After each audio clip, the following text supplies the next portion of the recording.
So welcome back, everybody. We are looking forward, B'ezras Hashem, to finish the Pedic this week. Chapter 31. We did have in mind to do so the week before last week, but the time did not permit us. Hence, we B'ezras Hashem believe with Hashem's help we will be able to do so this week. So we were holding again at the end of the 31st chapter. The line begins v'hoylech, and we stop by the dot where is v'gomer, and we begin B'ezras Hashem today v'liyos. V'liyos b'chinas tshuva zu b'yeser se'es v'yeser oz me'umka delibo. That it would be this tshuva with greater strength and greater intensity, or greater intensity and great strength, from the depth of one heart. V'gam simchas hanefesh tiye b'teisves eida v'simcha, so too the joy and the elation of the soul would be with an increasing measure of light and joy. Kasher yoshev el libei das utvuna lenachami metzveinei v'yegeinei leimer, when he'll turn to his heart, which means he'll pay attention, and he will exercise the knowledge and understanding of consoling himself from his sadness and his yogain, which means his state of even you could even say yogain, an unfortunate state is called a yogin, when a person is suffering, a state of suffering. So he will be able to console himself from this state. Leimer, to say, kenal, like we said before, hein emes chulu, thus it is true, achanile yasisius atzmi, I did not create, I did not make myself, literal meaning.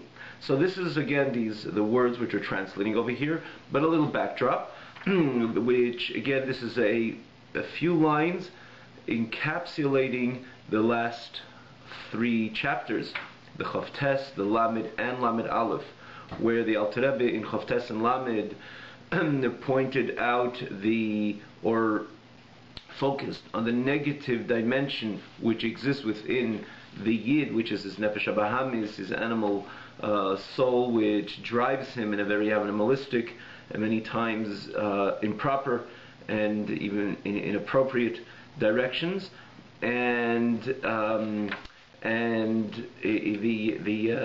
one of the things the Alter Rebbe points out in Chavtes, how do we deal with it, additional to combating on a constant level the Nefesh Bahamis, but focusing and understanding Nefesh Bahamis, it's all about chutzpah, gaiva, haughtiness, audacity, which it rises itself over the pure message of the Nefesh Elikis. And Alter Rebbe says it's many times we have to, in our reflection and retrospection on this matter, we develop a broken heart and a broken spirit, which is very much is a cure, very much helps in bringing down. When our heart and our spirits are down, it helps that we diffuse the chutzpah of this nefesh abahamis, which hosts the animal soul, which is associated with the Yetzer Hara, which hosts the impure forces, which makbi misatzmam, like it says, im tagbi atmekanesher, mishameritchon Hashem, you'll arouse like a eagle, I will bring you down, and Hashem brings the spirit of impurity down when its counterpart, or this which hosts the spirit of impurity, which is the animal soul, or the Yetzer Hara, is as well brought down. And how's it brought down? With a broken heart and with a broken spirit. Yet, and again, this is in the last few chapters, yet in the end, in the Lamed Aleph, in the beginning of Lamed Aleph, the Alter Rebbe says, you just understand that it doesn't contradict men serving a Kadosh Baruch Hu with a constant expression of joy and gladness of heart and elation and so on, because man has the ability not to mix the two, to understand that later even Alter Rebbe used the lashon, it could be even simultaneous, based on Isaiah, that a person has cry and a bitterness from on one side, and then chedvat kia b'libai, another, and joy is anchored in the person's heart from the other side, which is again is nefesh elikis, this godly soul, which has the ability on a constant basis to exercise its connection, and more so to unite itself with its Father in heaven. As Alter Rebbe wrote, gave examples, a prince which sits in imprisonment and has the ability to let go, has the ability and is liberated, has the ability, and the prince is liberated and has the ability to connect and reunite with its father, the king. There's no greater joy than that. And similarly, we have the ability to, on a constant basis, exercise the ecstasy and sensation and it's important of learning Torah and doing mitzvahs. Which what we do is we liberate our nefesh elikis, our godly soul, from the confinements and from the imprisonment, even if you will, of the nefesh habahamis, of the animal soul, and we have the ability on a constant basis to connect our nefesh elikis, to liberate our nefesh elikis and connect it to its Father in heaven. As again, the nefesh elikis, the godly soul, is part and parcel of HaKadosh Baruch Hu. It's a chelik elokah mimal. It's a part of HaKadosh Baruch Hu mamash. It's literally a part of HaKadosh Baruch Hu. So we have the ability through every learning Torah, or every mitzvah which we do, we connect the nefesh elikis to its source, which is HaKadosh Baruch Hu Himself.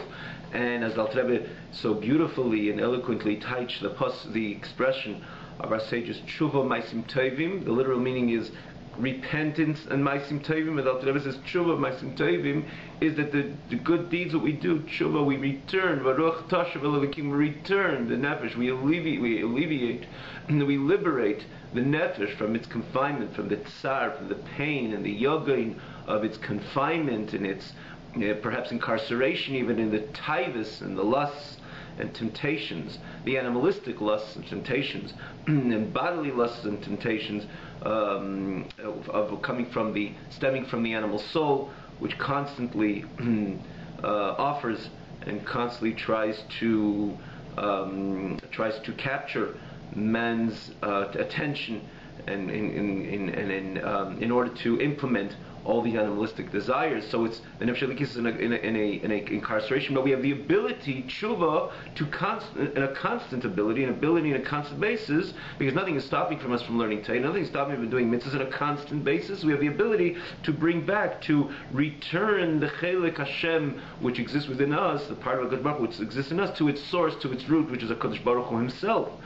And therefore, could we imagine a greater joy, just like we can't imagine, or this is the greatest joy when a prince when he is sitting in a state of exile, incarceration, in captivity, and it doesn't have the ability to express itself as a prince. It's not only a physical, geographic place here, which is the place, the domain of the incarceration. It's the whole style of the prince naturally, fundamentally changes. Teichin beis avsurim, doing things which prisoners would do, not living the life of the prince. Menuvel ba'ashba, is dirtied, maybe physically or mentally, in the experience of the slavery or the exile or the incarceration.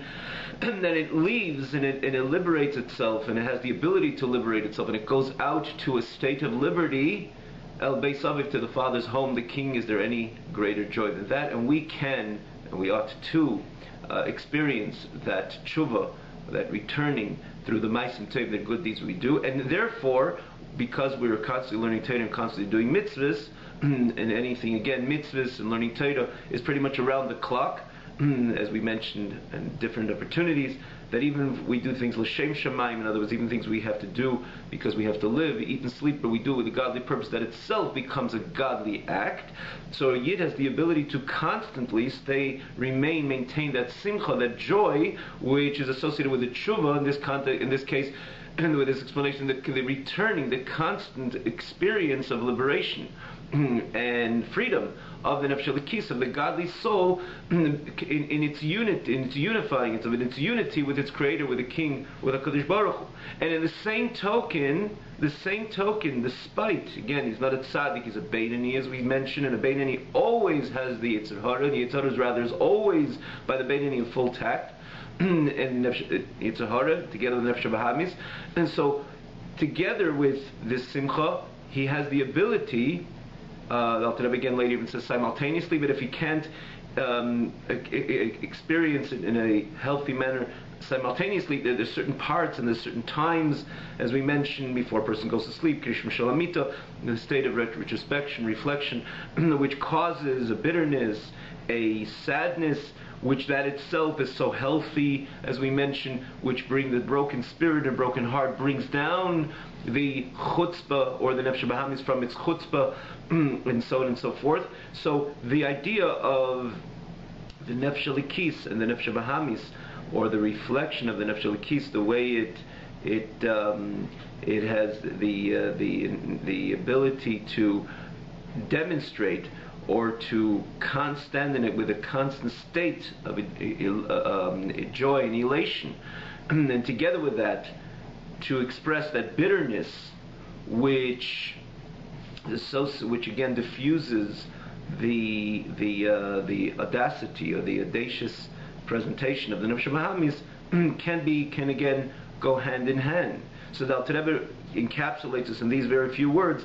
This tshuva, which again, this type of tshuva, which we said in this context, is opposed to repentance, but tshuva, which means this elevation, this returning of the neshama to its maker via my learning Torah and doing mitzvahs, and together with that, which goes together with the elation of the soul, as he says, with increased light and joy, when a person focuses and pays attention, as he says, he brings over here in brief this what he mentioned in the previous chapter, in chapter 29, where the Alter Rebbe says, in the end of the day, and he says, Hein emes, or in previous chapter, chapter 31, when he introduces this idea that we have the ability to stand with a constant joy and elation, and the Alter Rebbe says, Hein emes, true from the perspective of my animal soul. You could look it up in the chapter 30, in the middle of, to the center of this very chapter, which is chapter 31, and the Alter Rebbe, which one of the points of reflection was the Alter Rebbe launches this notion of the person, the ability of the Yid to stand with a constant simcha, and a constant expression of joy, because he says, I didn't create myself, and certainly from the perspective, or rather, as he says, Hein emes, certainly, rather in that phrase, certainly that there's a part of me which is distant from HaKadosh Baruch Hu. There's a part of me which is disgusted. This is a part of me which is abhorrent, which is again the animal soul, the Yetzer Hara, which its presentation is so absurd. And nonetheless, and therefore again it causes the person to at times feel down, or it causes the person to feel down and broken, but nonetheless, the Alter Rebbe says, I have within me the godly soul, and it's within my total control, and I have the absolute ability, on a constant basis, to liberate my nefesh elikis from this incarceration of the nefesh bahamis. So again, this is the middle of this Hein emes, what the Alter Rebbe quotes over here, is referring to what we learned earlier in this very chapter, again, chapter 31, and the overall, you can repeat again, you can go back to the previous classes to see this in expansion and elaboration. On Kosher Tube, you click, which again hosts this class, you can click on the link in the Tanya, and you have the previous classes, or in a more organized manner. And I say this because it's a website which is solely devoted to this class, which is the Tanya online, and again, namely the advantage that it has the text, the full text, and one can see it in the previous, all these previous classes, which are up pretty much just in a few hours after it's up on Kosher Tube. So again, it's TanyaOnline.com, that you can see again this Hein emes with the Alter Rebbe quotes over here, together with all the previous classes. But focusing on this quote, this is the middle of the chapter 31, this very chapter, where the Alter Rebbe says Hein emes.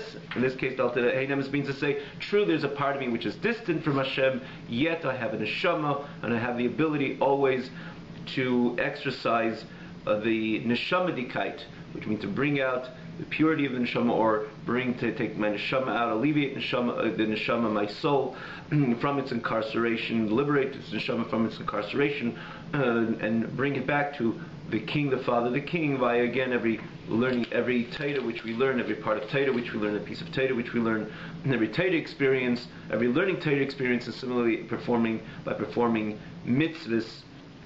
This is what I accomplish. And he goes on, another thing he says over here, that I did not create myself, and therefore as much as the fact that I have this struggle, and many times in my serious Avodas Hashem, or my Avodas Hashem, one's Avodas Hashem as a serious Jew, and especially he knows that again he's a Beinani.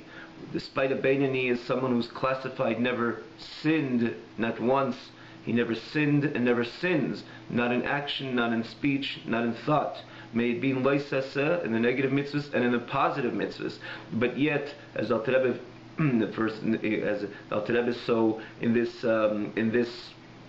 sefer of Beinanim, Sefer Shel Beinim, so clarified the Beinani, that despite he's someone who lay over v'leyaver, he never sins and he never sinned and he never sins. Yet his Yitzhahara is in full tact, his Nefesh Mahamis is in full tact, and therefore there's a constant conflict.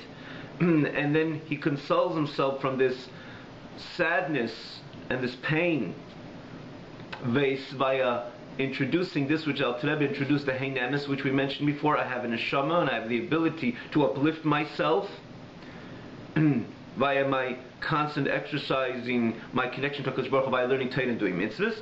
Here Al Rebbe again says in this state of consolation to the Beinani, again, namely the Beinani, because again a tzaddik has transformed of the Yitzhahara. He doesn't have a Yitzhahara became like it's a Teiv Mamash, as we explained what that's supposed to, what that means.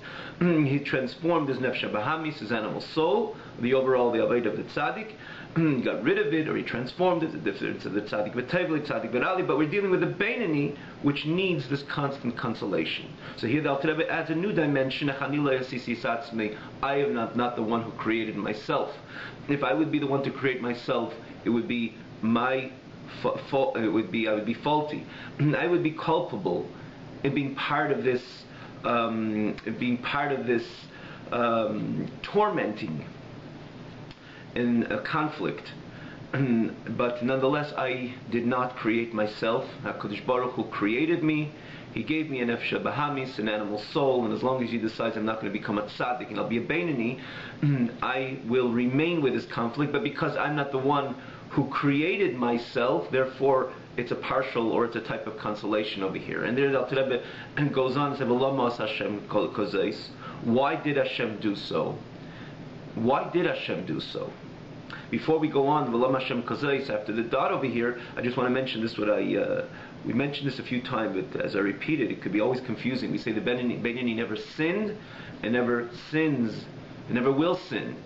Does it mean, perhaps by definition, that's the definition of the Beinani, that says if someone has sinned even once in his life, he can never be the Beinani. But again, you can go back to the previous classes and see, chas v'shalom, God forbid, no one should even think so. The Avodah is to be the Beinani. If even a person was not on the level of Beinani, he has sinned in the past, yet one to draw himself, you can see this in the to be a Beinani, you can see the explanation, how do you reckon the reconciliation between the two in the chapters 14 and even 12, where we dealt with the Beinani.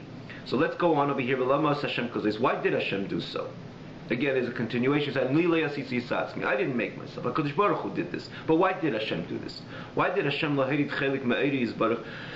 to take a part of himself and bring it down, to bring this part of himself down, to descend a part of his great light, the light which is memali v'seviv kolalmin, the light which is again a light of HaKadosh Baruch Hu, which is HaKadosh Baruch Hu himself is one who fills the Eilamais and is the chayis and the source of vitality to all the specific and intricate created entities, created beings in this world.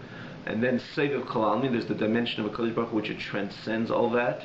And ultimately you're talking about a God that everything is insignificant, meaning to say from when you say not everything is ultimately insignificant to Hashem, that He doesn't care about anything, but it means to say that He's not nitfas, He's an entity which is so transcendent that from His perspective nothing has true significance, meaning to say that it has an impact, nothing impacts HaKadosh Baruch Hu by the definition of this which He created. In other words, by this which He created doesn't have an impact on Him, like somebody who puts together a building, for example, as an architect, or someone builds a building, because in the end of the day, you cannot say, despite him and the building are two separate entities, he could walk away on the next project, but it's inevitable that the building of the building, whatever it entails, all the investment of building this building, its complications and headaches would go along with it, even he's 100% successful to do exactly what he had planned to do, and everything worked out just so. Nonetheless, it had an impact. The whole experience or the building, it has an impact on him, because one invests in this which he does, and because one invests in this which he gets involved with, so invests part of himself. Inevitably, in every single project, maybe big or small, some type of impact it has, and many times what we do have a great impact on us. Conversely, when you're dealing with HaKadosh Baruch Hu, despite He created this world, He's Memali Kol Almin, and He's Seviv Kol Almin, nonetheless, even deeper than that, Kula Kamei Kol Chashiv, it's all insignificant, because HaKadosh Baruch Hu, B'chvei De'atzmei, transcends, transcendent of that. Now, these are terms, I'm saying this very briefly, but to see the exact these terms, Memale, Seviv, and Kula Kamei Kol Chashiv, which means this is the part of HaKadosh Baruch Hu which invests in creation. Seviv Kol Almin, circles, but doesn't mean physically circling. Kol Almin, but it means the part of the dimension of HaKadosh Baruch Hu, the way He's more for Himself, by Himself, transcendent of the investment in the intricate details of creation. And then Kula Kamei Kol Chashiv is perhaps even a deeper level, that everything is completely insignificant in the face of HaKadosh Baruch Hu, which is again the most deepest part of HaKadosh Baruch Hu. Again, these three terms could be found in the third chapter, towards pretty much, I would say, the first third of the third chapter, which again, in detail, we took the time then to explain this in detail, these three terms attributed to HaKadosh Baruch Hu, which is three different dimensions or levels within HaKadosh Baruch Hu. And again, we took the time to expand on it, so you're more than welcome to look in the past classes. And again, probably easiest way to access it is on TanyaOnline.com, and you have all the classes lined up, and you can see the chapter 3, probably there's a few classes there, but you can easily find it. So why is he repeating all this over here? Because he's trying to say that which part of HaKadosh Baruch Hu, from where does the neshama come from? You could say everything is part of HaKadosh Baruch Hu. Is it not? Are the trees not an extension of HaKadosh Baruch Hu? But the tree, are we going to equate the tree to a neshama, to a yid, or to the neshama? Absolutely not, because the tree comes from a very inferior dimension of HaKadosh Baruch Hu, while the neshama is part and parcel of the entire HaKadosh Baruch Hu, if you may say so. In other words, the neshama is chelik; it's a part of the Eibishter himself. The entire Eibishter, the Eibishter which is Memale, the Eibishter which is Seviv, the Eibishter which is Kula Kamei Kol Chashiv, the most profound parts of HaKadosh Baruch Hu. The neshama stems from the most profound parts of HaKadosh Baruch Hu. The wholesomeness of HaKadosh Baruch Hu, every part of HaKadosh Baruch Hu exists within the neshama. Because the neshama is a chelik. Chelik means it's part of, the famous expression, chatatefes, b'miktzas chatatefes b'kulei. When we say a chelik, it's part. If you want to look at, even, it's more than just, you could say, for example, someone has a partnership or has stocks in a company. It's not only has just a part of the company. He could have a few stocks, but the shares that he has, in every share contains within itself the entire structure of the entire company, with all its details. And the same thing when you say chelik me'HaKadosh Baruch Hu, the neshama has part of the entire HaKadosh Baruch Hu. It's not just stems from an inferior part of HaKadosh Baruch Hu. It's the chelik me'Arieh Yisbarich. It's a part of the light of HaKadosh Baruch Hu, which and therefore the Alter Rebbe brings all three important terms attributed to HaKadosh Baruch Hu, or who HaKadosh Baruch Hu, demonstrating who HaKadosh Baruch Hu is, and that's where the neshama comes from. So this is a part and parcel of HaKadosh Baruch Hu. The Eivishter takes and throws it and plunges it down into a physical body, which to make up a physical body on the outset is the most inferior, one of the most inferior entities which one could ever imagine. So why did Hashem do so? And that's why Lo Moshe As Hashem Kazeis. And again, let's read it inside. To take, to bring down, to descend a part of him, which is Memale and Sevikolam He'll be as we go on. And he invested it where? Not in something superior quality, but he invested it in Moshcha Dechavia. As we mentioned this term in the past, Alter Rebbe brings this term in the past, the skin of the snake. Which again, it says that the Nachash infused into Chava this deep and most nadir level of impurity, which this is the reason why man is innately inclined to the impure, and one has to struggle to stay away from the pure, maybe in thought and speech and action, in his eyes and ears and so on and so forth, because the makeup of the human body is associated with the original mother of all, which is Chava. Naturally, we all come from her, and the Nachash, the snaky Nachash, which represents the epitome of impurity, has infused into Chava, and again, thus every single body has within itself this Mashcha Dechavia. So again, the connection, in other words, where did HaKadosh Baruch Hu take this neshama? He didn't put into anything which is of special quality, quite on the contrary, into a body, which is the most nadir, associated rather with the most nadir level of impurity, v'tipa srucha, which literally means with a drop, which is srucha, which is has a negative odor, literally means a smelly odor, which is again the original state of and seed of where man is developed. So ein zeh, and so the question is obvious: why did HaKadosh Baruch Hu do so? What a combination! What a combination of the most two extreme ideas. We can't think of anything more extreme than the neshama into a guf, into a body. So why did HaKadosh Baruch Hu do so? Strange. And the answer, Ein zeh ki im yirida zu hitzerich aliyah. When we say strange, we say the extremity, the two extremes are so diametrically apart from each other. And so why did HaKadosh Baruch Hu do so? So he says, Ein zeh, and the whole reason why Hashem did so is ki mirida zu hitzarich aliyah. Because this descent is ultimately HaKadosh Baruch Hu had in mind and entrusted the Yid, that he had the ability to elevate every part of creation, and had even his own makeup be of something in between heaven and earth, meaning to say something which was not associated with something so lowly, then man would not be able to elevate the entire world and make it an abode for HaKadosh Baruch Hu. As we know that HaKadosh Baruch Hu created this world and took the neshama and invested it in Olam Hazeh in order that man should transform, elevate everything to HaKadosh Baruch Hu, ultimately transform this world to a Makim Kodesh, to a holy domain and holy place, ultimately bringing the Shekhinah down into this world. Not only the presence of the Shekhinah would exist here, but the world itself would be susceptible to the air, to the godly light, means to say the godly light would pervade and penetrate every part of creation. Hence, every part of creation has the ability to be elevated and be considered a container and part of the godly reality.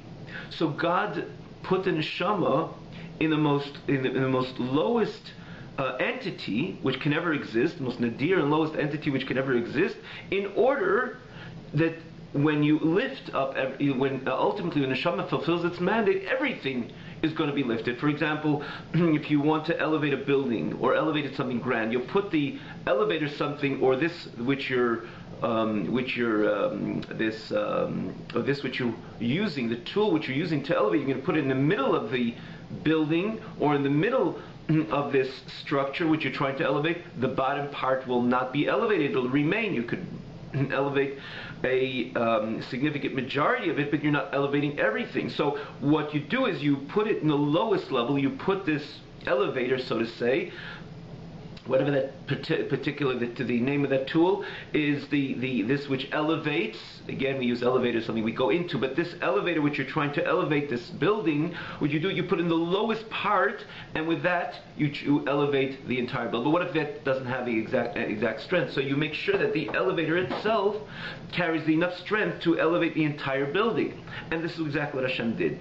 To put the neshama in something which is kind of mediocre, something which is not that impure, it doesn't come or is not associated with the lowest levels, then part of Elam Hazar is elevated, part of the goof, the body is elevated. Again, if the makeup of the body would not have been associated with something so low, that would have been elevated. But what if things which are lower than that, inferior than that, would remain as a tachton, remain unelevated and impure, remain with its impurity, remain with its original state. Again, an entity which is not elevated to HaKadosh Baruch Hu. And what did HaKadosh Baruch Hu want? The entire Elam Hazeh to be elevated. Everything within Elam Hazeh to be elevated, which we know generally this is the mandate of a Yid, which is, we don't need to look far, this is associated with the significant majority of the mitzvahs which we do are associated with the physical world. Our religion doesn't consist of isolating ourselves and sitting on a mountaintop and pondering and meditating and express its in a state rather of meditation and removal from the reality of Elam Hazeh. But no, quite on the contrary. Tzitzis, tefillin, Sefer Torah. The Sefer Torah, which is the holiest object we have, where does it come from? It comes from the parchment comes from the skin of an animal. An animal? A Sefer Torah? Yes, HaKadosh Baruch Hu wanted the entire world to be elevated. It's something, even the skin of an animal should and can become a Sefer Torah. And it becomes a Davar Kaddish. Chas v'sholom, Sefer Torah falls. There are many halachas which apply to that experience, which means if Chas v'sholom, if someone is responsible for Sefer Torah falling, he ought to fast, etc., because the Sefer Torah becomes a chefza shel kedusha. It becomes a holy object, even though a few years before it was part of the skin of the animal. And so to tefillin, and so to the mezuzah, and so to tzitzis, which comes from the sheep, and comes from the wool of the sheep. We shear the sheep and we make tzitzis. So just before that it was part of an animal, and now it became a davar kaddish. But again, it's not only the world of animals, the world of vegetation, this which grows, and even the inanimate. And even the bracha we make in a cup of water, the water is so different. Once we make a bracha on it and we drink it l'shem shamayim in order to continue learning Torah and doing mitzvahs. So in the end of the day, HaKadosh Baruch Hu wanted everything to be elevated. And everything within Elam Hazeh, within this physical world, but everything within ourselves. If I have a mind, chokhmah, bina, and das, Hashem wants that I connect my wisdom, all my intellectual faculties to His Torah, to Hashem's Torah, to chokhmasi, binasi, v'daita shel HaKadosh Baruch Hu, Hashem's wisdom, and if I connect my wisdom with Hashem's wisdom, so my wisdom is elevated. And so to my emotional faculties, and then eventually my garments, my thought, my speech and action. HaKadosh Baruch Hu wanted everything to be elevated to HaKadosh Baruch Hu. So therefore HaKadosh Baruch Hu takes the neshama and puts it in the lowliest entity, in the most nadir and inferior entity which can exist, in order that we elevate everything within ourselves and ultimately the entire world around us. But how do we do that?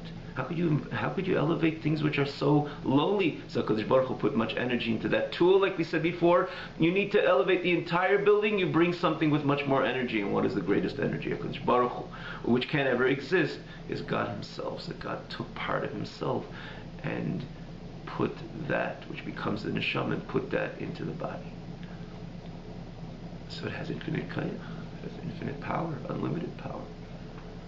The Yid has unlimited power. There's nothing. A matzeh bad. The Yid has unlimited, infinite power to do as he wishes. Naturally, in the context of Avodas Hashem, because he has part of HaKadosh Baruch Hu, just like HaKadosh Baruch Hu, Hayipolim Hashem Dover, because anything, would anybody think anything, but when it comes to HaKadosh Baruch Hu, that he's limited and he can't implement this, that, and the other, because Baruch Hu can do everything. And HaKadosh Baruch Hu took part of himself, which becomes the neshama, and invests it in this lowly entity. But again, this is all Yiridazu, this descent is Tzedek Aliyah, for the sake of an ascend, lahalis Lashem, to elevate to HaKadosh Baruch Hu, kol nefshech hayunas habahamis, even the animal soul.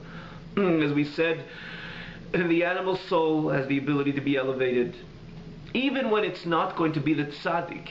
But still, when we make the animal soul serve the purpose for us, in other words, if the animal soul serves as a conduit, becomes a conduit, and serves the purpose of the Yid, giving the ability to Yid to learn Torah and do mitzvahs, and we need not again to look further for any example, a simple example of have the ability to eat, because the animal soul is telling me that you're hungry. So again, if I eat l'shem shamayim, and I can even as a Beinani, I'm not canceling the animal soul with all its other animalistic presentations, etc. But nonetheless, it could be served as a conduit. So when it does, in other words, it gives me the focus that I'll eat, and I'll take a sandwich, and I'll make a bracha, and I'll eat l'shem shamayim, and I'll follow through with the shamayim. I will do a good deed, or I'll learn Torah for the next 2.5 hours because I ate well. So the sandwich is elevated. Because again, I made a bracha and I ate l'shem shamayim, I follow through with the shamayim, maybe learning Torah or doing a mitzvah.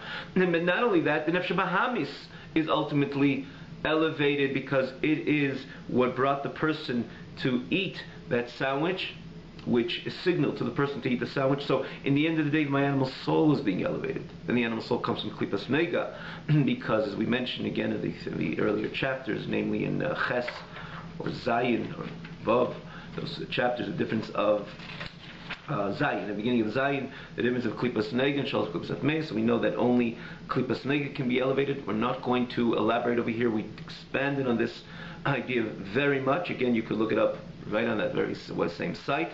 In Peirik Zayin, the difference of klipas nega and shalosh klipas atmeis. Not everything could be elevated. Only something which is associated with klipas nega, not shalosh klipas atmeis. One cannot say I'm going to eat a non-kosher piece of meat, God forbid, and learn Torah for 3.5 hours with the koyach which I ate that. So not only you're not elevating the meat, it's bringing you down in your whole neshama, because that's an area which is totally impure. There's no neutrality there. And one has to stay away from it. Like Torah says, do not eat it. And that's the way, again, we connect ourselves to HaKadosh Baruch Hu via the not, the laisaseh. And as it's explained, and even later the Alter Rebbe will explain in Lamed Zayin, Lamed Ches, Lamed Tes, etc. a little more, starting from Lamed Hey, as he elaborates on the whole notion of Kiyum HaTorah mitzvahs, the positive and negative. We have not gotten there. It can't send you there at this time. But as Hashem, we look forward to go on this new wave of information, starting from Perek Lamed Hey. Be'ezrat Hashem. So again, this is elevated, the body, the nefesh hayunis, even the animal soul, which comes from klipas nega, v'chol v'usha, and all its garments, may be mechshava, dibur, ma'isa, the thoughts, the speech and actions, shelo, even of the animal soul of the islav shusam. Through this, with the thought, speech, and action of the animal soul, invests the ma'isa, dibur, machshavas hatera in the action, speech, and the thoughts of Torah. Kamon inyan Allah zu bariches, like it will be explained later. The Alter Rebbe in his brackets alludes to what we just mentioned, that later from Lamed Hey and on, there's a new wave of information, which the Alter Rebbe in detail explains the whole purpose. Why my connection, or in other words, why mitzvahs Torah, and namely my investment, it's my performance of the mitzvah, my dibur, my machshava, is the ultimate purpose. In other words, investing in Torah mitzvahs, why that's the ultimate purpose of creation of the world, which briefly we alluded to this, or we touched upon this in this very class. So again, this is the aliyah to elevate my entire animal soul and all its garments, its thought, its speech and action, through its investment in action, speech, and thoughts of Torah. And because this is the Aliyah, so this is part, and again, this is the reason, this Aliyah, this elevation, is the reason for which the neshama entered into this world, and this is the reason why HaKadosh Baruch Hu created the entire world, and a neshama, big goof, should ultimately learn Tanya and perform mitzvahs. So this is part of the consolation of to the Yid, to the struggling Yid. This is part of the consolation. I did not create myself. HaKadosh Baruch Hu orchestrated all this. He has an objective. He has a goal. And therefore, why does this console me? Because once I put this in perspective, that I'm not the one who created myself. HaKadosh Baruch Hu had a plan to take the most holiest entity, which is part and parcel of himself, a chelik l'kami mal mamash, part of HaKadosh Baruch Hu, and invest that part in a goof, in the lowliest entity. So, and because he had a plan. So once I know that this is all part of his plan, it's not just by random, by chance, I ended up in this dead end and I don't know how to get out of it, and that itself I could always find a positive dimension to it. No, it's not a dead end. This is part and parcel of the plan of HaKadosh Baruch Hu. He wanted a dira b'tachteinim, therefore he takes the neshama and brings it into a body, and body has a nefesh bahamis.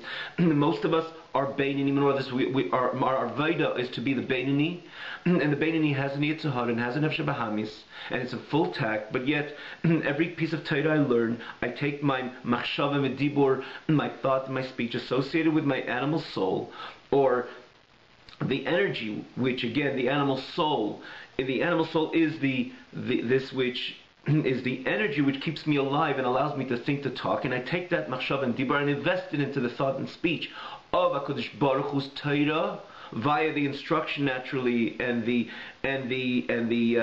energy or the decision of my nefesh elikis, my godly soul, and then with this I'm fulfilling HaKadosh Baruch Hu's mandate and objective and goal. I'm filling my mandate rather than HaKadosh Baruch Hu's objective and HaKadosh Baruch Hu's goal. And so too my Maisa, which again, where do I receive my physical strength? My physical strength is coming from my nefesh, which that is that very nefesh bahamis.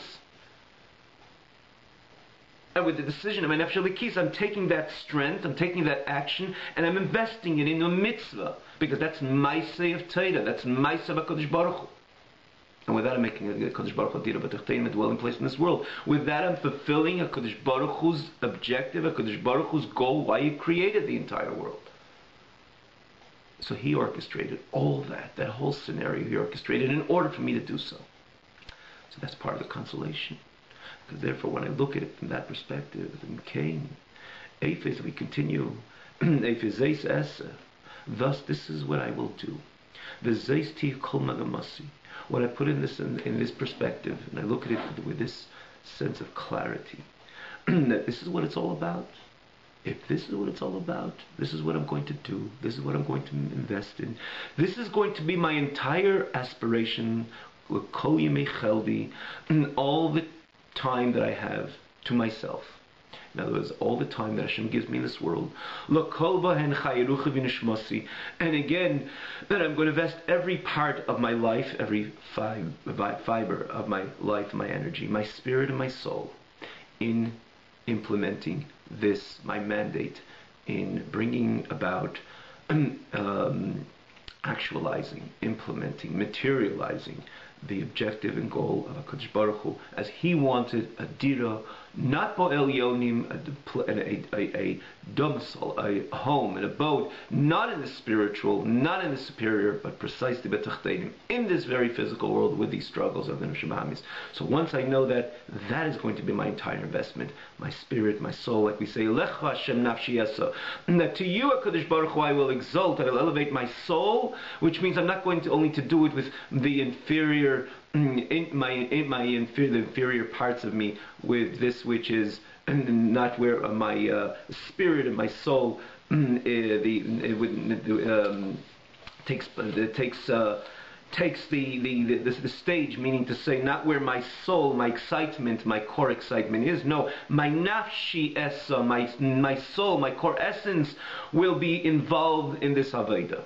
And that's why he says, L'chol bahen chayi, and my life, my spirit, and my soul will be an Eilecha Hashem to you, HaKadosh Baruch Hu. And how do we translate? Al Rebbe concludes this payday by translating again, L'kasher, translating this, Eilecha Hashem nafshi esa, to you, HaKadosh Baruch Hu, I elevate my soul, which is L'kasher machshavti, v'diburi, b'machshavtei v'diburi yisbarich, to connect my thought, to connect my speech, with his thought, capital H, in his speech, and this is vein gufi halachis aruchis lefanenu. This is the learning Torah. This is the halachis, the maybe learning Torah in Torah shebiksav or Torah shebal peh. But gufi halachis aruchis lefanenu, which is again the ultimate inyan of Torah, is the halachis shebetayra kol hashem halachis b'chol yed muftach leishu b'nei lamaba. So the Rebbe is really not negating another part of Torah, but namely he's mentioning over here where's the real machshava v'dibur in Torah. Is when there's the learning the gufei halachos haruchos, because that's the dibur of HaKadosh Baruch Hu. HaKadosh Baruch Hu wanted the Torah to be combed, the Torah, the Talmud, and the all of Torah Shebal Peh to be combed through, and eventually the way what HaKadosh Baruch Hu had in mind in this information to come to the surface, which this is again by definition the halachos, which are presented in front of us. This is the gufei halachos which are presented in front of us, and that's what I connect myself to, together with all the other Torah that I learn, with the gufei halachos haruchos b'nei, because that's the dibur of HaKadosh Baruch Hu, and that's the machshava, the thought of HaKadosh Baruch Hu. And so too, if I have action, where am I going to invest my action? Maisa, and again, dibur, because we know part of learning Torah is not only to understand it, which is associated with thought, as the thought becomes a garment to my intellect, but also to verbally utter the words of Torah. It's part and parcel of the mitzvah of learning Torah. Chaim hem l'metzeim b'peh v'dibarta bam, speak Torah. Chaim hem, when you extract the real life, is l'metzeim, when you verbalize, you utter the words of Torah. As we know that you go into a yeshiva, it doesn't look like a library, people investing their minds, but they speak it out loud, because this is again part of the way, part of the by definition of the mitzvah of limud Torah is to speak the words of Torah as well. So again, he says when he speaks about Torah, he speaks machshavti v'diburi, my thought and my speech, in thought and speech of HaKadosh Baruch Hu. And so too, he goes on to the third garment, b'chein maisa, my actions, the maisa have mitzvahs, and the actions of HaKadosh Baruch Hu's mitzvahs, which is the mitzvahs which HaKadosh Baruch Hu ascribed to each one of us, the mitzvahs hasei and the mitzvahs leises, and the positive and negative mitzvahs. And therefore, he says, therefore Torah is called Meshivas Nafesh, this which returns the soul. Al Rebbe goes back to this which we said before, but Al Rebbe adds this notion of Meshivas Nafesh after this last part of the, if you will, even the puzzle, or part of the last dimension of consolation to the Yid, how this is all part of Hashem's precise plan.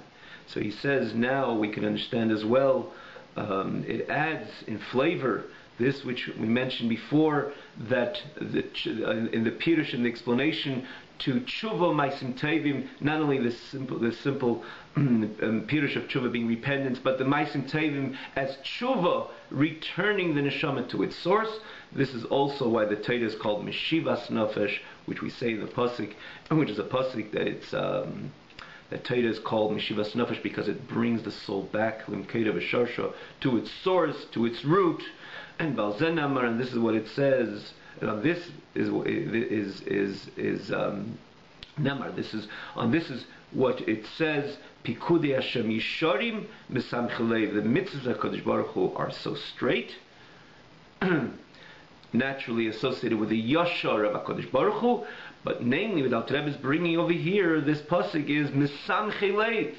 They bring joy to the heart, because there's no greater joy when the prince has the ability to unite itself with the melech, with his father, the king. So too the neshama, with all its itzavin and yogin, because it has to deal and has to battle with this nefesh bahamis. He's always on the arena, especially the Beinoni, which never gets rid of nefesh bahamis. He could conquer it and he could reduce it in different levels, contract it at different times, contract its energy at different times, but he never gets rid of it.